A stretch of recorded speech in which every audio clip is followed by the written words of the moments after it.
है और हमें स्टीव नाम के एक बच्चे को दिखाया जाता है जिसे माइंस के अंदर जाने का बहुत शौक है, लेकिन बच्चा होने की वजह से कोई उसे अंदर जाने नहीं देता। साल लोग गुजर जाते हैं और सालों के इंतजार के बाद फाइनली वो बड़ा होकर माइंस में चला जाता है। अपने बचपन के सपने पूरे करने के लिए वहाँ वो खुदाई करता है और इसके दौरान उसे मिलता है एक अर्थ क्रिस्टल और वो अर्थ क्रिस्टल को जैसे ही ऑर्ब के अंदर फिट करता है तो वहाँ एक पोर्टल खुल जाता है। स्टीव इस पोर्टल के अंदर चला गया और यह आम दुनिया से बहुत अलग थी। यहाँ पर हर चीज स्क्वायर शेप में थी, ऐसे जैसे ही किसी के ख्वाबों की या फैंटेसी की दुनिया हो। इस दुनिया का नाम था ओवरवर्ल्ड। इस दुनिया की एक खास बात यह भी थी कि इस दुनिया में रहकर आप जो भी सोच सकते थे वो खुद ब खुद बन जाया करता था। स्टीव जैसे क्रिएटिव इंसान के लिए यह एक जन्नत थी। वो यहीं रहने का डिसाइड कर लेता है। यहीं पर उसे एक वुल्फ डॉग भी मिलता है जिसे वह अपना पेट बना लेता है। सालों गुजर जाते हैं, दोनों के दरमियान की दोस्ती बहुत ज्यादा बढ़ जाती है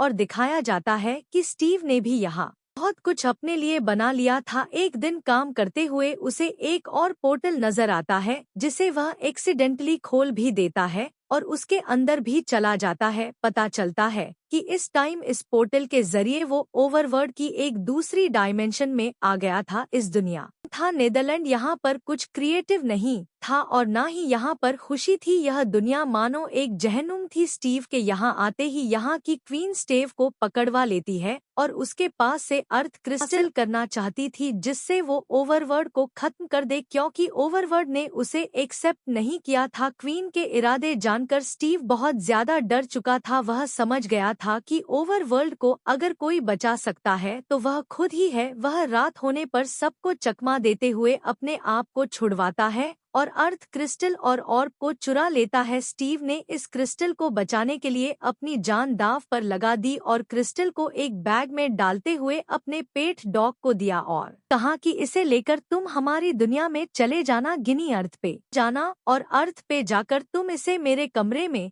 छुपा देना। स्टीव के कहने पर उसका डॉग भागते हुए पहले नीदरलैंड के पोर्टल से निकलकर ओवरवर्ल्ड में आता है और फिर ओवरवर्ल्ड के पोर्टल से निकलकर अर्थ पे आकर स्टीव के कहने के मुताबिक स्टीव के घर पे बेड के नीचे इस ऑर्ब को छुपा देता है। खैर मूवी में अब सालों का वक्त गुजरता है और हमें गैरेट नाम के एक इंसान को दिखाया जाता है। उसका एक वीडियो गेम स्टोर था जहां पर ज्यादा लोग नोटिस मिल गया था जिसकी वजह से वह बहुत परेशान था। अपने इस गेमिंग जोन को बचाने के लिए उसे किसी भी तरह पैसे चाहिए थे। पैसा कमाने के लिए वह सोचता है कि वह अपने बचे कुचे पैसों से कंटेनर खरीदेगा जिसकी चीजों को बेचकर वह पैसा आएगा और अपने इस गेमिंग जोन को बचा लेगा। वो कंटेनर देखता है और एक कंटेनर में उसे कॉस्मोस नाम का एक गेम मिलता है जो पुराने वक्तों का एक बहुत ही मशहूर और अच्छा गेम था। उसे उम्मीद थी कि अगर वह यह गेम अपने गेमिंग जोन में लॉन्च करेगा तो उसका गेमिंग जोन दोबारा से जी उठेगा। इसी लालच में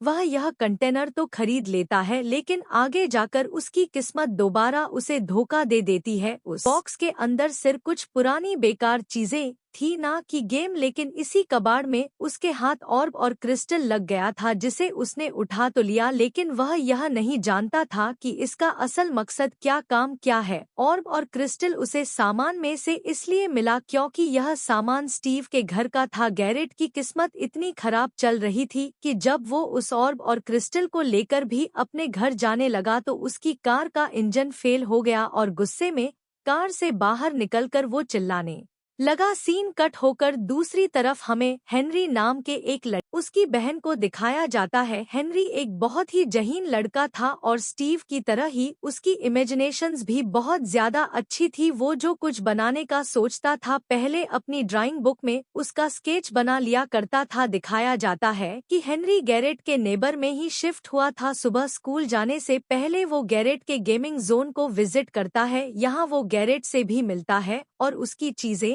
उसे काफी अच्छी लगी, लेकिन खैर अभी उसके पास टाइम कम था इसीलिए वो स्कूल आ गया। स्कूल आते ही आर्ट टीचर सबसे पहले उन्हें को कहते हैं। उनके सामने एक बनाना और एक ऑरेंज रखा जाता है जिन्हें उन्होंने अपनी कॉपी पे बनाना था। हेनरी भी अपनी असाइनमेंट पूरी कर तो रहा होता है, लेकिन क्रिएटिविटी की वजह से वो उस बनाना के पीछे एक जेट पैक भी बना देता है और इस तरह उसे टीचर से डांट पड़ जाती है, क्योंकि लाइव ड्राइंग में अपनी क्रिएटिविटी नहीं दिखाई जाती, सिर्फ सामने पड़ी हुई चीज ही बनाई जाती है। और इस तरह पहले ही दिन बच्चे भी उसका खूब मजाक बनाते हैं।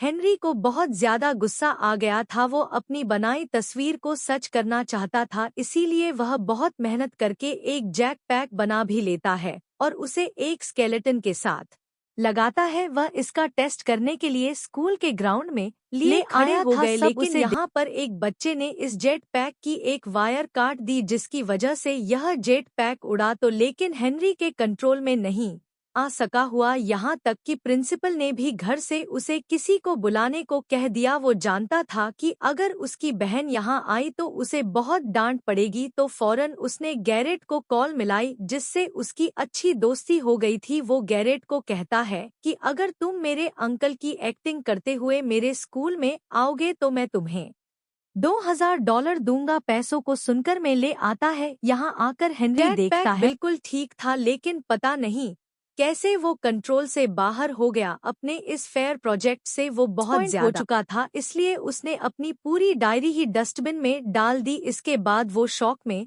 इधर-उधर देखने लगा और तभी उसकी नज़र ऑर्ब और क्रिस्टल पर पड़ गई। हेनरी यहाँ पर उठकर उस अर्थ क्रिस्टल को ऑर्ब के अंदर डाल देता है और एकदम से ऑर्ब और अर्थ क्रिस्टल की ताकत उसे खींचते हुए उन्हीं माइंस के सामने ले जाती है, जिसके अंदर से ओवरवर्ल्ड का पोर्टल स्टीव के लिए भी खुला था। कैरेट भी उसके पीछे पीछे यहाँ आ चुका था, जबकि दूसरी तरफ हमें दिखाया गया कि हेनरी की बहन उसके लिए बहुत ज्यादा परेशान हो रही थी, क्योंकि हेनरी ना घर पे था ना ही गेमिंग जोन पे। तभी वो अपनी एजेंट को कॉल करती है, जिसके जरिए उसने यहाँ पे एक घर खरीदा था। उसके फोन के सर यह लोग भी हेनरी को ट्रैक करते हुए उन्हीं माइंस के सामने पहुंच जाते हैं। यह चारों यहाँ खड़े हुए हैरानी से बातें यह कर रहे थे कि अचानक उस पोर्टल ने और को अपनी तरफ खींचना शुरू कर दिया और उसकी वैक्यूम ताकत